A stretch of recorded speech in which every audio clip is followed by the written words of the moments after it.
Welcome to transaction academy. તો friends, basic ઇલેક્ટ્રિકલની સિરીઝમાં એક નવા વિડિયો સાથે બરાબર બે એ ડીસી સર્કિટની અંદર આપણે 30 વિડિયો મૂકેલા છે બરાબર। DC circuit, basic electrical DC circuit પાર્ટમાં અને એસી સર્કિટની અંદર 6 એક વિડિયો આપણે મૂકેલા હતા। હવે પણ જીએસસીસીએલ ની એક્ઝામ આવી એટલે વચમાં આપણે સ્ટોપ કર્યું હતું। હવે આપણે ફરીથી શરૂઆત કરીએ છીએ બેઝિક ઇલેક્ટ્રિકલના સબ્જેક્ટની બરાબર। અને આ ફટાફટ આપણે વિડિયો કમ્પ્લીટ કરી અને નવા સબ્જેક્ટ ઉપર આપણે સ્વિચ કરશું જેથી આપણે નવા સબ્જેક્ટ કવર કરી શકીએ। ઓકે, હવે આજે જે પાર્ટ આપણે એસી સર્કિટની અંદર ભણવાનો છે બરાબર, એસી થ્રુ અથવા એસી સિરીઝ સર્કિટ। ઓકે, એસી સિરીઝ સર્કિટની અંદર તમે જુઓ, તમે એક્ઝામ જીએસસીસીએલ ની જો આપેલી હોય અથવા કોઈ પણ એક્ઝામ આપેલી હોય તો હું પહેલાથી જ કહું છું કે રેઝોનન્સમાંથી એસી સર્કિટમાંથી એમસીક્યુ પૂછાય છે કે કરંટ અને વોલ્ટેજના રિલેશન શું છે, પ્યોર રેઝિસ્ટિવ સર્કિટનો પાવર ફેક્ટર શું હોય છે, કેપેસિટિવ સર્કિટનો પાવર ફેક્ટર, એના કરંટ અને વોલ્ટેજમાં રિલેશન શું છે બરાબર। એ બધા એમસીક્યુ તમને આ ટોપિકમાંથી પૂછાતા હોય બરાબર। ટોટલ તમે સર્કિટ જોવા જાવ ને બરાબર, તો આપણી પાસે પ્યોર આની અંદર જે ભણવાની સર્કિટ છે ને, પ્યોર રેઝિસ્ટિવ સર્કિટ બરાબર, પ્યોર રેઝિસ્ટિવ સર્કિટ, પછી પ્યોર ઇન્ડક્ટિવ સર્કિટ ને પ્યોર કેપેસિટિવ સર્કિટ। ટોટલ આ ત્રણ સર્કિટ થઈ, ખાલી રેઝિસ્ટિવ, ઇન્ડક્ટિવ ને કેપેસિટિવ સર્કિટ।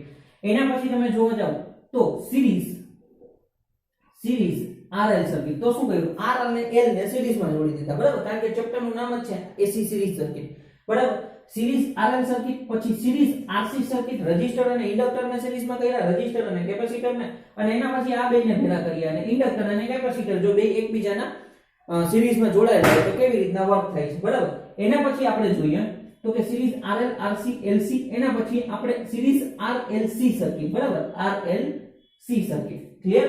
સિરીઝ આરએલસી સર્કિટની અંદર આપણે જોવાનું શું થશે તો કે ત્રણ વ્યક્તિ જ્યારે મતલબ કે રેઝિસ્ટિવ, ઇન્ડક્ટર ને કેપેસિટર ત્રણ જ્યારે એકની સાથે સિરીઝમાં જોડવામાં આવે તો એના કરંટ અને વોલ્ટેજના રિલેશન શું હોય છે બરાબર, ઈ આપણે જોવાનું થાય છે। આ જ વસ્તુ આપણને રેઝોનન્સમાં કામ આપવાનું છે બરાબર। એટલે એના પછી આપણે જોવાનું છે સિરીઝ રેઝોનન્સ બરાબર, સિરીઝ રેઝોનન્સ। તો ટોટલ 3 ને 3 6 7 8 વસ્તુ આ ચેપ્ટરની અંદર જોવાની થાય છે અને આ 8 વસ્તુ તમે પ્રોપર તૈયાર કરીને રાખો ને તો કોઈ પણ એક્ઝામ હોય બેઝિક ઇલેક્ટ્રિકલમાંથી તમને આમાંથી 1-2 એમસીક્યુ તમને જોવા મળે બરાબર।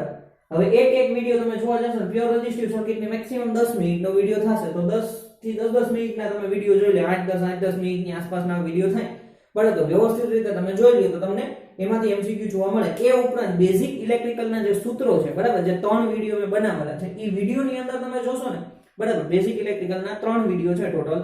એ વિડિયોની અંદર જે આ સર્કિટ આખી બધી મેં સમજાવી છે, જેટલું કામનું છે ને બરાબર, આની અંદર જે આટલું પૂછાય છે, એ વિડિયો તમે ખાલી જોઈ લો તોય તમને એટલું નોલેજ મળી જાય કે પરીક્ષામાં આવું પૂછાય છે બરાબર। અને એકદમ ડેપ્થમાં ભણવું હોય તો આપણે અહીંયા બધું વ્યવસ્થિત રીતે કવર કરશું એટલે તમને પ્રોપર નોલેજ મળે કે pure resistive, inductive, capacitive, RL RC circuit કેવી રીતના વર્ક કરે છે। ઓકે, શરૂઆત કરીએ પ્યોર રેઝિસ્ટિવ સર્કિટથી બરાબર। પ્યોર રેઝિસ્ટિવ સર્કિટ પહેલા નંબરની સર્કિટ બરાબર, અને આર એલ અને સી નું તમને વર્ક આવડતું હશે તો પછી આ બધી સર્કિટ તમને સિમ્પલ લાગશે બરાબર। સિમ્પલ સર્કિટ છે। હવે પ્યોર રેઝિસ્ટિવ સર્કિટને એસી સપ્લાય આપવામાં આવે છે બરાબર, કરંટ ફ્લો થાય છે, આ રેઝિસ્ટિવ છે, રેઝિસ્ટર છે, V Vm sin ωt, વોલ્ટેજને આપણે એઝ રેફરન્સ તરીકે લઈએ છીએ બરાબર। હવે જોવાનું શું છે, જ્યારે પ્યોર રેઝિસ્ટિવ સર્કિટમાં એસી સપ્લાય આવી તો કરંટના રિલેશન, વોલ્ટેજનું રિલેશન ને પાવર આપણે જોવાનું છે ક્લિયર। હવે તમે જુઓ તો કે V નું સૂત્ર આપણને આપેલું છે, V બરાબર Vm sin ωt બરાબર। કરંટ નું સૂત્ર આપણે ફાઇન્ડ કરવાનું છે બરાબર। તો આપણી પાસે એક સૂત્ર છે, V IR, I કેપિટલ રહેશે કારણ કે આ ઇન્સ્ટન્ટેનિયસ વેલ્યુ છે બરાબર, અને આ આપણી મેક્સિમમ વેલ્યુ છે, બધાને ખ્યાલ છે। હવે V IR ઓકે, હવે આ IR છે ને આપણે અહીંયા મૂકીએ છીએ તો IR બરાબર Vm sin ωt બરાબર, IR બરાબર Vm sin ωt। હવે IR આ R ને સામેની બાજુ જવા દે એટલે છેદમાં વહી જશે તો IR બરાબર I બરાબર Vm ના છેદમાં R sin ωt બરાબર, I બરાબર Vm ના છેદમાં sin ωt। તો આપણી પાસે એક I નું સૂત્ર છે, I V/R। પણ એટલું ફ્રેન્ડ્સ યાદ રાખવાનું છે કે જો અહીંયા Vm મેક્સિમમ હોય ને તો I મેક્સિમમ હશે, અને એવું કે અહીંયા V RMS હશે ને બરાબર, તો આપણો આ I છે ને એ RMS હશે, I RMS થશે। જો RMS હોય તો V RMS, voltage RMS value લીધેલી હોય તો કરંટ આપણને RMS મળશે, જો વોલ્ટેજની વેલ્યુ મેક્સિમમ હશે તો કરંટની વેલ્યુ મેક્સિમમ હશે। આટલું તમારે ખાસ ધ્યાન રાખવાનું છે બરાબર। તો અહીંયા વોલ્ટેજની વેલ્યુ કેવી છે, મેક્સિમમ છે, તો કરંટની વેલ્યુ કઈ મળશે, મેક્સિમમ। તો આ આપણો કરંટ થઈ જશે, મતલબ કે અહીંયા જે કરંટ મળશે I બરાબર Im sin ઓમેગા t બરાબર I બરાબર Im sin ઓમેગા t અને આ આપણું સૂત્ર મળી ગયું બરાબર અહીંયા આપણું સૂત્ર સાબિત થાય છે કરંટ નું આ આપણું વોલ્ટેજ નું સૂત્ર હતું Vm sin ઓમેગા t અને I બરાબર Im sin ઓમેગા t બરાબર અહીંયાથી તમને હવે બે સૂત્ર તમે ખાલી અહીંયા સાઈડમાં લખું છું V બરાબર okay V Vm sin omega t અને I Im sin omega t બરાબર હવે તમે ખાલી એટલું જુઓ તો કે બે વચ્ચેનો વોલ્ટેજ અને કરંટ વચ્ચે જો એકબીજાના ફેઝમાં છે એ ઉપરાંત angle between voltage end current angle between voltage end current is equal two 0 જો વોલ્ટેજ અને કરંટ વચ્ચેનો એંગલ કેવો છે 0 છે એનો મતલબ આપણે અહીંયા ગ્રાફ દોરીએ બરાબર વોલ્ટેજ અને કરંટ નો ગ્રાફ દોરીએ આને હું reference as a reference V Vm sin omega t લખું છું Vm sin ઓમેગા t બરાબર Vm sin omega t clear હવે આ વોલ્ટેજ છે અને કરંટ નો આપણે ગ્રાફ દોરીએ બરાબર તો કરંટ નો ગ્રાફ પણ સેમ ટુ સેમ થશે બરાબર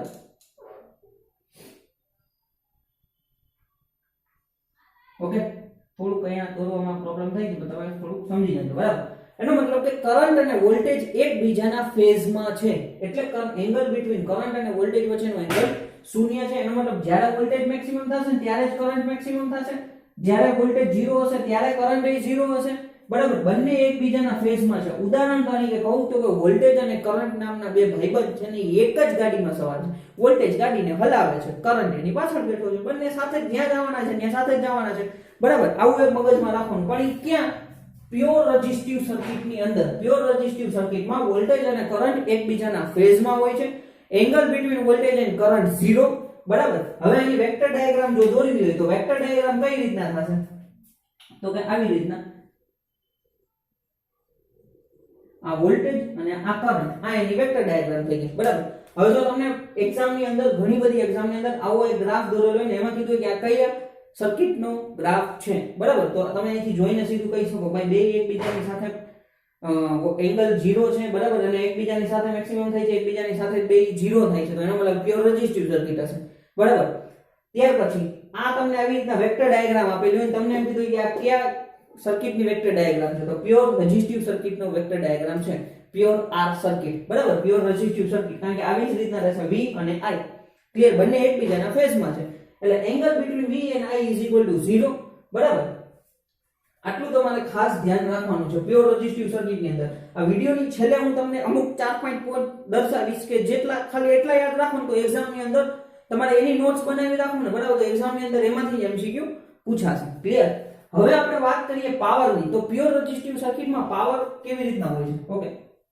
તો પાવરની આપણે વાત કરીએ પાવરનું સૂત્ર છે VI cos phi બરાબર VI cos phi ક્લિયર હવે ફ્રેન્ડ્સ જો પાવરનું સૂત્ર આપણે બુક્સમાં જે આપ્યું ને તમે કોઈ રેફરન્સ બુક કવર કરતા અથવા ખાલી અતુલની બુક વાપરતા અથવા BL થેરેજા છે અથવા VK મહેતાની બુક તમે ફોલો કરતા હોય એની અંદર પાવરનું બહુ લાંબુ સૂત્ર આપેલું બરાબર આ આખું બોર્ડ ભરાઈ જાય ને એવડું સૂત્ર થાય અને ઈ ફાઇનલ તો આપણને એટલી ખબર પડે કે ભાઈ power is equal to VI એના કરતા સિમ્પલ છે power is equal to VI cos phi હવે આ કયો પાવર છે તો કે આ છે ને એક્ટિવ પાવર છે બરાબર એક્ટિવ પાવર બરાબર active power is equal to VI cos phi તો હવે તમે સમજો cos phi phi એટલે શું થશે ઓકે અહીંયા લખી નાખીએ તો કે cos 0 શું કામ કારણ કે voltage angle between voltage end current શું થશે 0 બરાબર તો cos 0 ની વેલ્યુ શું થઈ જશે 1 બરાબર cos 0 ની વેલ્યુ 1 થઈ જશે તો પાવર આપણને શું મળ્યો જો cos 0 ની વેલ્યુ 1 થઈ જાય એના બરાબર 1 તો પાવર મળ્યો આપણને VI બરાબર હવે આવડું મોટું સૂત્ર સાબિત કરીને છે ને આજ ફાઇનલ આપણે સાબિત કરવું છે તો power is equal to VI તો પ્યોર રેઝિસ્ટિવ સર્કિટમાં active power is equal to VI એક માર્કનો તમારો MCQ થઈ ગયો હવે રિએક્ટિવ પાવર બરાબર રિએક્ટિવ પાવરનું આપણે સૂત્ર લખીએ તો રિએક્ટિવ પાવર થશે VI sin phi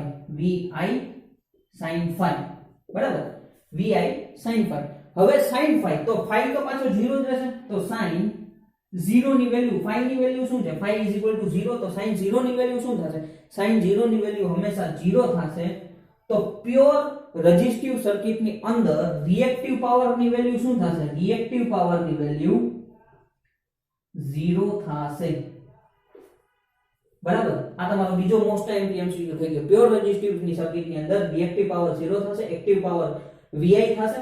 બરાબર. Same to same apparent power પણ જોઈ લઈએ આપણે. બરાબર. Apparent power